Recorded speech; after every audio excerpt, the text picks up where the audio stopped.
تو کل آپ نے کتنی آپ بیتی ہیں اس میں ڈسکس کی؟ یہ لگ بھگ کوئی 50 آپ بیتیاں میں نے اس میں رکھی تھیں، اور اس میں کوئی 150 واقعات ایسے تھے جو کہ ان سب کو جمع کر کے، واقعات تو بہت سے تھے لیکن جو واقعات واقعی وہ ایسے تھے کہ جس نے کوئی خواب دیکھا اور پھر بعد میں وہ خواب جو ہے وہ سچ ثابت ہوا، تو یا اس کے علاوہ پیروں فقیروں کے حوالے سے واقعات، یا اس طرح جو ہے وہ پیشگوئیاں ہیں جو کہ لوگوں نے کی ہے بعد میں بالکل سچ ثابت ہوئی. کیا بات ہے. تو اس میں عجیب و غریب، اس میں مذہب کی کوئی تخصیص میں نے نہیں دیکھی، کیونکہ اس میں ہندوؤں کے ہاں بھی یہ چیزیں ہیں، اس میں مسلمانوں کے ہاں بھی یہ چیزیں، پھر مسلمانوں میں بہت سے فرقے ان کے ہاں بھی یہ چیزیں ہیں.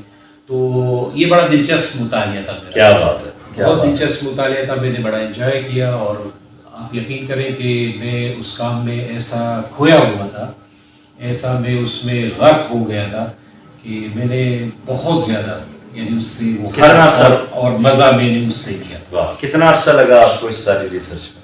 یہ میرے خیال میں کل ملا کے کوئی 4.5 یا 4 سال تقریباً اس میں. پھر تو آپ نے بہت آبیتی پڑھی ہوگی. جی، آبیتیاں تو بہت سی پڑھی، لیکن اس میں بہت سی آبیتیاں ایسی تھیں کہ ان میں واقعات کچھ قابل قدر اور اس طرح کی وہ نہیں تھے جو کہ میں اس میں سے میں سلیکٹ کرتا، اس میں سے میں نے اس میں سے وہ چیزیں اس میں سے لی جو کہ بہت اہم واقعات، بہت سی یعنی آپ دیکھیں نا، جوش نے اپنی یادوں کی بارات میں اس نے پیغمبر علیہ السلام خواب کا ذکر کیا ہے کہ وہ خواب میں آئے.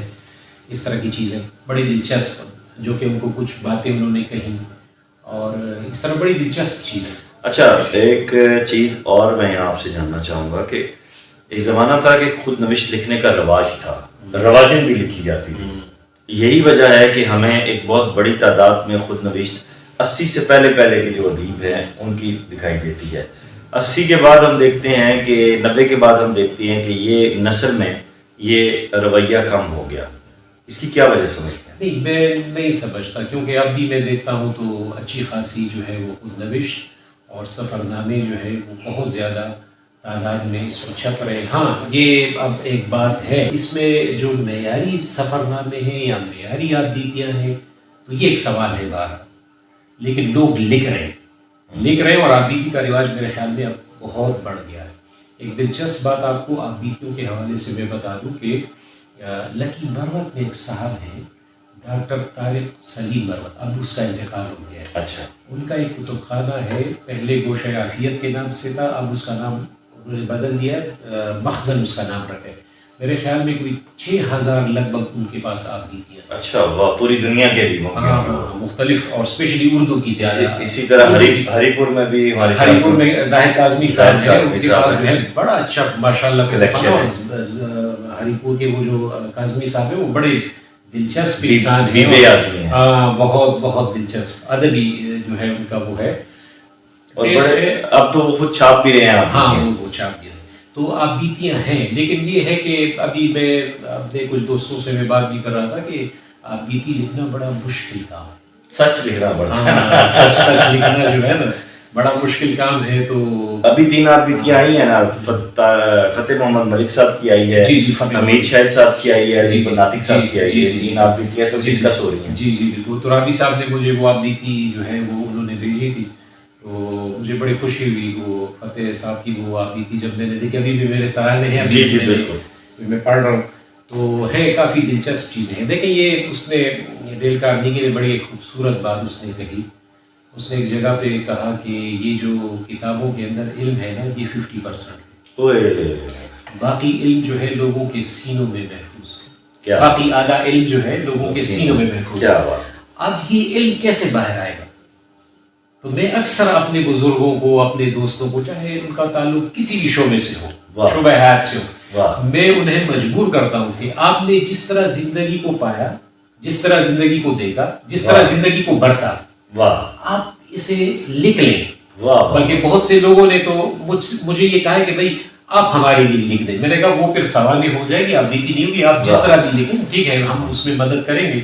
یہ انٹرویو کے انداز میں بھی یہ کام ہو سکتا ہے، ہم ریکارڈ بھی کر سکتے ہیں، لیکن آپ لکھ لیں، کیونکہ ہر انسان ایک ناول ہے، ہر انسان ایک کہانی ہے، اور وہ کہانی کسی دوسرے انسان کے ہاں شاید آپ کو نہ ملے. کیا بات ہے. کیونکہ ٹھیک ہے، زندگی تو ایک ہی ہے جس میں سب لوگ جی رہے ہوتے ہیں، لیکن ہر بندہ اپنے اینگل سے اس زندگی کو دیکھتا ہے. کیا بات ہے. اور اپنے ایک ہی گھر میں 2 بچے ایک ہی ماں باپ کے جنے ہوئے ایک ہی انوائرمنٹ میں پلتے بڑھتے ہیں, اور دونوں کے خیالات, ان کے احساسات, ان کے جذبات, ان کی زندگی بالکل مختلف ہوتی ہے. کیا بات ہے. اور آپ بیتی بھی اصل میں وہ آپ بیتی ہوتی ہے جو کہ خارجی سطح پہ نہ لکھی گئی ہو, داخلی سطح بلکہ داخلی سطح پہ ان کے دل پہ کیا بیتی, کیا بیتی, وہی تو آپ بیتی ہے. وہ اصل میں آپ بیتی. کیا بات تو ہے. ایسی آپ بیتیاں جو ہیں وہ تو بہت کم ہیں, بہت کم ہیں, لیکن پھر بھی لوگوں نے جو ہے وہ لکھی ہیں.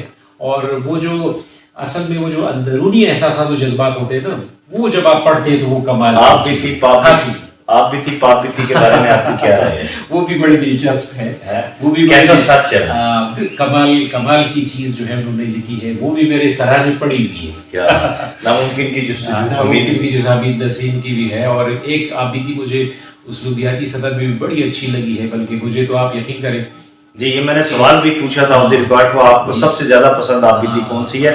یہ چلے اسی گانے دوبارہ. تو وہ اسلوبیاتی سطح پہ بھی بہت کمال کی ہے. یعنی اس کی اردو دیکھ کے نا مجھے تو یقین کرے کہ مشتاق احمد یوسفی اور مختار مسعود کی مجھے یاد آئی. رہ کہ میں ایک جملہ جب پڑھتا تھا تو مجھے وہ دونوں اصحاب مجھے یاد آتے تھے, کیونکہ یہ دونوں مجھے بہت پسند ہیں, یعنی اپنے اسلوب کی وجہ سے. وہ ہے گیان سنگھ شاکر کی آبی. واہ واہ واہ واہ. گیان سنگھ شاکر کی آبی, جس میں انہوں نے وہ جو کچھ لکھا ہے نا, حد درجے کی بے باکی ہے ان کے اندر. اب ایک اور آپ بیتی بھی ایڈ کریں اس میں. جی, سجیشن دیکھنے والے کی, وہ ہے ڈاکٹر انعام الحق جاوید کی آپ بیتی. اچھا اچھا. سنگ میل نے چھاپی ہے, بہت ذہین کتاب ہے, اور اس میں جو فن آپ کو ملے گا, یعنی مزاح آپ کو ملے گا, اور پھر جو ان کے واقعات ملیں گے, سبحان اللہ. کیا ویسے ایک چیز میں آپ کو بتاؤں, یہ جو آپ بیتیاں ہیں نا, یہ ہر صنف میں آپ کو آپ بیتی کے عناصر آپ کو نظر آ جائیں. بے شک. یعنی منٹو دیکھیں نا, منٹو کے افسانے آپ دیکھیں. اچھا, کچھ لوگ ایسے ہیں, بات قطع کلامی کی بات, جنہوں نے ساری زندگی کچھ نہیں لکھا لیکن آپ بیتی کے سر پہ زندہ ہے. ہاں بالکل صحیح بات ہے. نہیں, میں آپ کو ابھی جو بتا رہا تھا نا, یہ جو منٹو ہے آپ دیکھیں, ان کے افسانوں میں آپ یقین کریں آپ بیتی ہے.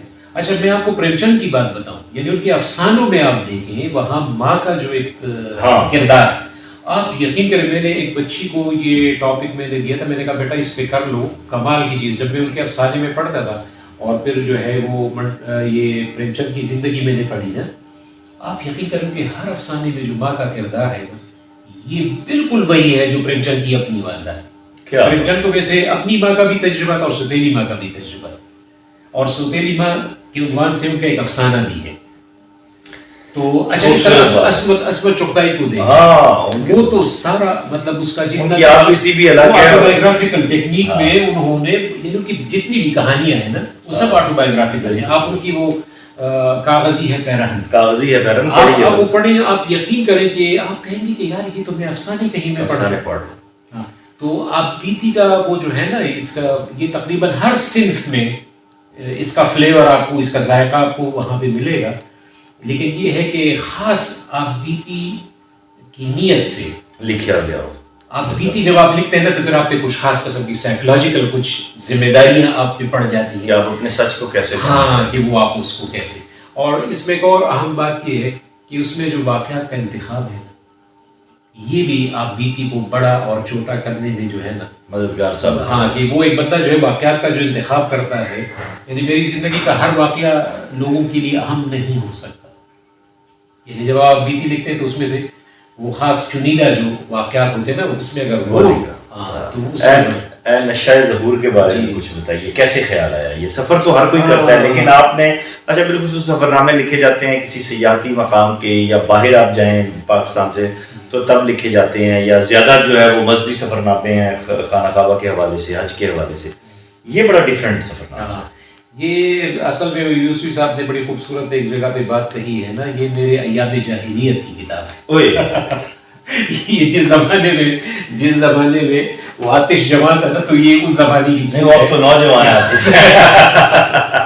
تو یہ اس زمانے کی کتاب ہے, زمانہ طالب علمی کی, جہاں میں یہاں ادھر ڈپارٹمنٹ میں پڑھتا تھا, اور میرے 2 بڑے محترم اساتذہ جو ہیں, ڈاکٹر ظہور احمد آوان صاحب اور ڈاکٹر صادق کلوری صاحب, تو انہوں نے ایک پروگرام بنایا کہ ملتان چلتے ہیں, لاہور چلتے ہیں, اور وہاں پہ لائبریریاں دیکھتے ہیں. تو مجھے لائبریریاں دیکھنے کا بڑا شوق تھا, کتب خانے دیکھنے کا.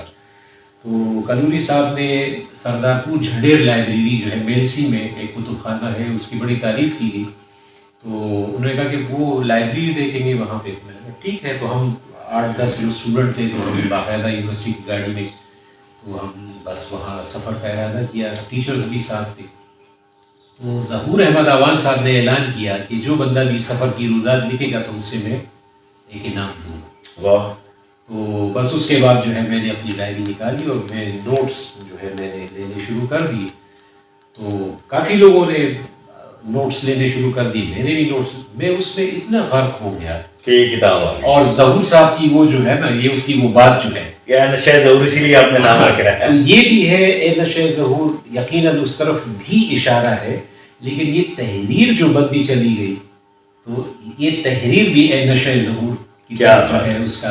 اس میں ہم نے بہت سے کتب خانے دیکھے. اس میں ہم بہت سے لوگوں سے ملے. بڑے پیارے, بڑے اچھے, بڑے نستعلیق قسم کے لوگ.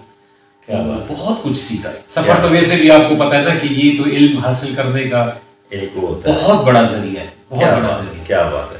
وہ یہ اس سفر کی اصل میں روح ہے. اور پھر میرے لیے اس میں خوشی کی بات ایک اور میرے لیے یہ تھی کہ اس زمانے میں یوسفی صاحب کا بھی ادھر آنا جانا تھا.